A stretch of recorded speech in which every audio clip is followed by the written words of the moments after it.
Infelizmente eu não posso declinar o nome. Se meteu. Solicitou Programa de Proteção à Testemunha. É ele mesmo, Programa de Proteção à Testemunha. É questão.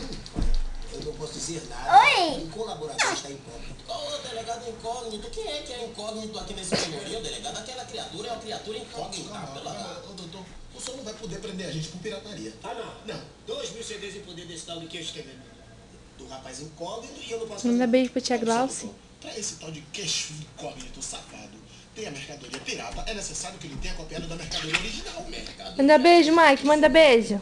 E ainda tem mais, doutor, olha só. Esse Rock tá aqui, ele é o artista. Fala, seu tia. artista pirata. Tia. Me diga. Tia. Tia. Oi, tia.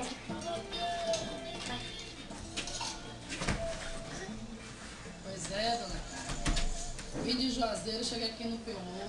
Com a mão na frente, a outra também. Ralei. Ontem eu construí um pé.